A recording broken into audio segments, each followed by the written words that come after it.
Assalamualaikum warahmatullahi wabarakatuh. Perkenalkan, nama saya Ninda Ayu Sartika, nomor absen 18. Dan saya Revalina Sofi Aprianti, nomor absen 22. Di sini kami akan melakukan praktikum kimia untuk membuktikan hubungan pembuatan es krim dengan sifat koligatif larutan. Stay tune. Larutan merupakan campuran homogen antara dua zat atau lebih. Adanya interaksi antara zat terlarut dan pelarut dapat berakibat terjadinya perubahan sifat fisis dari komponen penyusun larutan tersebut.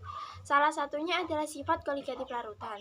Sifat koligatif larutan adalah sifat larutan yang hanya dipengaruhi oleh jumlah partikel zat terlarut di dalam larutan. Proses penurunan titik beku larutan. Proses pembekuan suatu zat cair terjadi bila suhu diturunkan, sehingga jarak antar partikel sedemikian dekat satu sama lain dan akhirnya gaya tarik-menarik antar molekul bekerja sangat kuat. Adanya partikel zat terlarut mengakibatkan proses pergerakan molekul pelarut terhalang.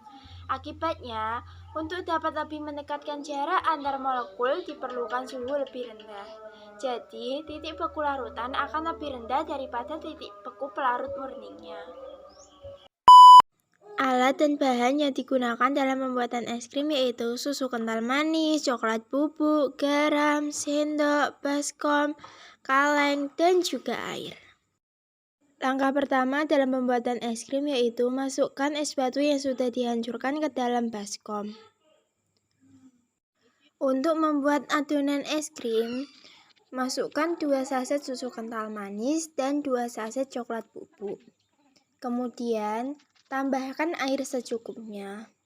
Jangan terlalu banyak supaya ketika es krim sudah jadi, rasa es krim tetap manis. Setelah itu, aduk adonan es krim supaya merata dan tidak menggumpal. Tambahkan garam secukupnya ke dalam baskom yang sudah berisi es batu dan juga adonan es krim yang berada di dalam kaleng. Kemudian putar kaleng selama 20-30 menit hingga adonan es krim membeku dan bertekstur lembut. Adonan es krim dalam kaleng yang terendam es batu dan air yang telah diberi garam dapat membeku seiring proses pengguncangan. Hal ini terjadi karena proses perpindahan kalor dari adonan es krim ke campuran es batu, air, dan garam. Temperatur normal campuran es dan air adalah 0 derajat Celcius, sedangkan temperatur diperlukan untuk membekukan es krim yakni lebih kecil sama dengan -3 derajat Celcius.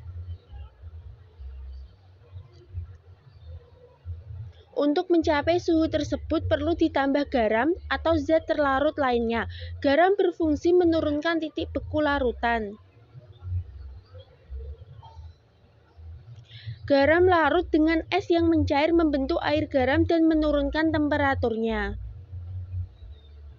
Selama proses ini memerlukan panas. Larutan tersebut mendapat kalor dari adonan es krim sehingga es krim memadat. Pengguncangan selama proses pembekuan bertujuan untuk memperkecil ukuran kristal es yang terbentuk sehingga es krim semakin halus. Hasilnya terbukti dengan tekstur es krim yang beku dan juga lembut. Setelah 20-30 menit, adonan es krim membeku dan juga bertekstur lembut. Es krim siap disajikan ke dalam gelas maupun wadah.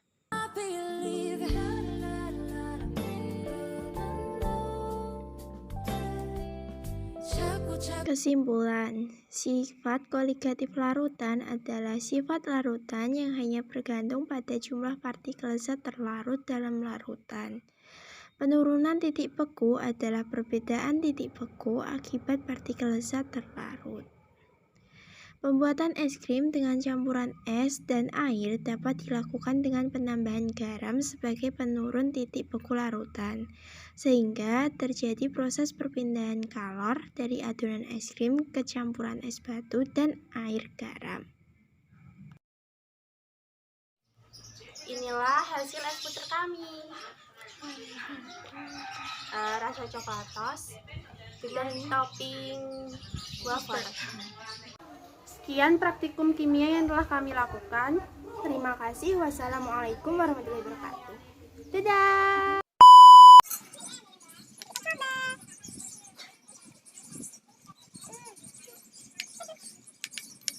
rasa es krim wajib.